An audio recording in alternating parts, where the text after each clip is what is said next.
Let's do another big review. SYE RAA Narasimha Reddy. I'm going to call him Reddy. I'm just going to call him Reddy. Just be easier. I'm so sorry when I mispronounce things. I do apologize. I am loving the Indian cinema films that have been recommended to me. This is one that has really come my way for a while now. I hadn't gotten to it. And then something happened and I got stalled about 2 hours in. So I wasn't able to give it the attention that it needed. It was really good. So then I kind of had to back up a little bit. So here's my take on this film. I don't think I'm going to do quite as much of a detailed breakdown on this film. I think that it has parallels to many of the other films that I've already enjoyed. I think that this is something that I think you would enjoy if you've enjoyed films like Bahubali and those type of epics. I would say that this one is probably not going to crack my top 10, and I'm not sure this is a high rewatch value for me. I think the first hour or so of the film, all of the setup and all of that has sort of been done in other films and kind of better in that the land rights issues, the battles with the British, the evils of the British, we've seen other places. We've seen better in some ways. And of course, I'm not trying to take away from any of that. I know how well some of this stuff has been inspired by real life events and how much the nationalism matters to the Indian people. I will say I enjoyed it a lot. I enjoyed seeing the brutality of it. I am not trying to discount that because I think that it does really set up the fact that we have sort of this is basically a Braveheart film, right? If you ever watched Braveheart with Mel Gibson, you see the William Wallace and what he's going to put himself through for what is right to bring freedom. And there's a chant in this thing, freedom, freedom. I literally, this is like total Braveheart, right? But I also will say in this film, it's one of the ones I don't know that I've said this before, but it's one that is definitely a vanity film for Chiranjeevi, who plays Reddy, the main character. Almost everything centers around his character. He at least has failures, but I think that it kind of gets away. He's significantly older than like Lakshmi, who's played by tamannaah, who I'm a big fan of tamannaah. And I don't know if that really sold me real well. There were times where I didn't quite see that as legitimate. I did enjoy like the colors and some of the dancing. I enjoyed some of those kinds of things to build up Reddy to go against the British. And I will tell you that the British was done it's very caricature, but I want to say that the actor that plays Jackson, wow, I'm going to call him the evil Christian Bale. He looks like the evil Christian Bale to me. He is fantastic. I have no idea why Hollywood and other folks have not tapped into this guy to play sort of like these maniacal serial killer villain. He pulls it off so well. It goes along pretty well. We get all of the similar tropes and folklore that we've had. Reddy, of course, he was dead, but then he's alive, so he's kind of supernatural. We have the superhero takedown when he's having these fight scenes, particularly against the soldiers who tend to not pull a gun right away. They tend to pull swords, so it prolongs the battles. And you see him just doing these amazing sequences. And you also see Reddy always being one step ahead, which I think is always very interesting and always very good. I do enjoy that Jackson pushes the elements of evil always further, right? We set up this moment where he gives them an option about not starving them to death. Like, okay, I'll take 10 of your women. He's like, well, we can't sell our self-respect for food. He's like, okay, take the crop then. And you have this little boy that stands up to Jackson. It's so fantastic because the fact that you could have courage in a child who grabs a handful, which prompts others to grab handfuls. And then when Reddy finds them, it's the little boy's body and a cut flashback where you see Jackson throwing the boy into the fire and Reddy going, no, I'm going to chop his head off. Right. So the action is just truly amazing. And the battle scene that you ultimately get between Reddy and Jackson, it's Tarantino-esque, fantastic and absurd with the way they pulled that off. It's a crazy. This is a 2019 film, so I'm not sure I have to do spoilers, but holy cow. There's no way I could describe it and give it justice. We'll say that it is a decapitation, and it defies everything that involves gravity and common sense. But then they double down on the absurdity, because when the head is being delivered back as a message to Cochrane, who is the main British villain, there's this horrible CGI panther in an earlier shot. But when they have this head, he freaks out, and then the head jumps in the air. Well, the head bounces in the air, and this animal grabs it. And I just have to be honest, I'm just laughing.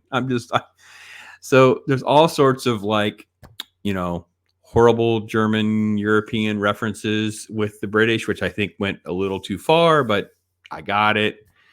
And he basically leads this ongoing battle. There's big battles around this fort, which is basically like a Helms Deep moment from like Lord of the Rings, because you only have I think it's a reference to 40 men, which is absurd that 40 men could actually survive.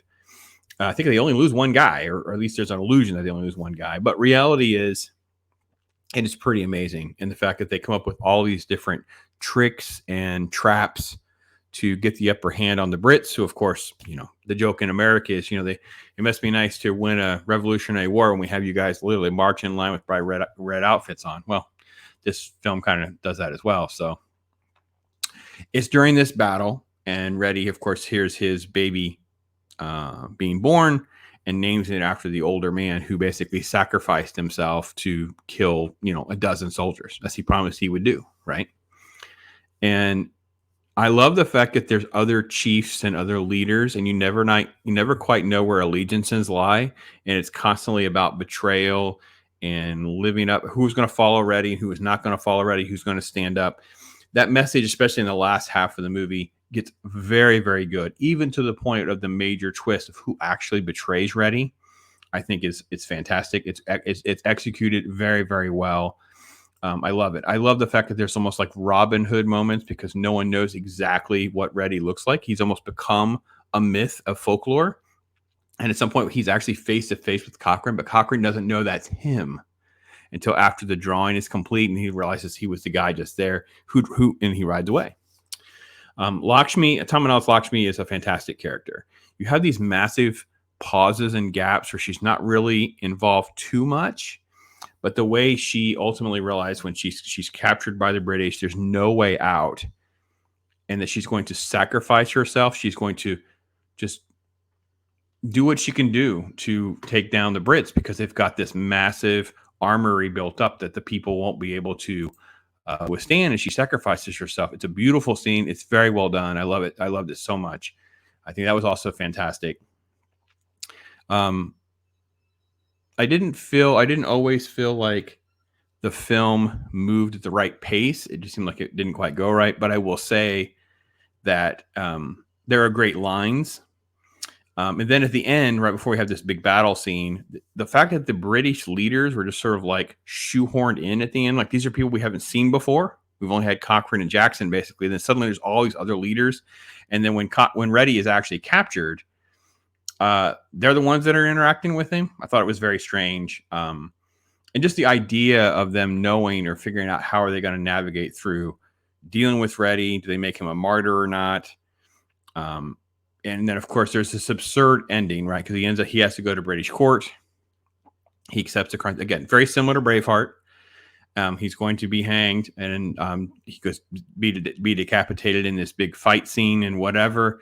But of course, there's the absurdity of the death of still running someone through. I tell you what, I loved it. I thought the speech at the end was great. I think that a film like this, I can see it's more on the nose of its anti-British sentiment than other films. I think Sardar Udham totally was wronged. I think it was so much more historically aligned.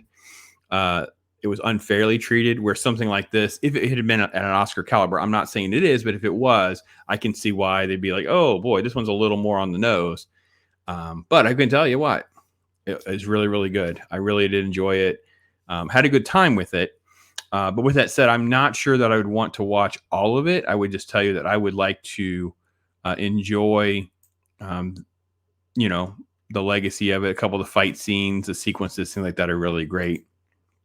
Very powerful film. Did enjoy it. And it's just one of those that I'm glad people recommended. I love your recommendations. I appreciate you guys so much for throwing out some good films like this. I think pretty much everything about the film is pretty well executed. As I said, along the way, what my critiques really are, they're pretty minor critiques. I think this is kind of like in that just above middle of the road. So it's kind of like a 7 for me. It's like a 3.5 star film. It's a very good film. I don't think I like it as much as the Bahubali films, the KGF films. I don't think it doesn't even hold the torch to like Sardar Udham, RR, other films like that. But at the same time, it's very, very good. It's very, very good. Yeah. So anyway, so that's that. I appreciate all of your guys. There should be links in the description for the Indian Cinema playlist, some of the other reviews and things like that I've done. Love your feedback and thoughts, recommendations, all that. Keep them coming, folks. I know there's been delays for me doing these films. I'll try to get back into my routine of having them in the rotation. But we had this massive holiday season and the lead up to the Oscars, so it kind of put things ahead of these films. But I'm more than happy to try to entertain as many of these as I can manage. So I do have problems trying to find them. If you want to message me on Twitter or email me, this is where you can find them with the right kind of subtitles. That's part of my problem. This will be delays. This was actually on Amazon Prime, but I had to go through like 6 versions before it had English subtitles. Even though it says it has English subtitles, when you play it, it does not. So I did have some challenges trying to find the right version. So there you are. You're caught up with Pops. Love your feedback. Love your thoughts. Appreciate you guys being here and watching. Thank you so much.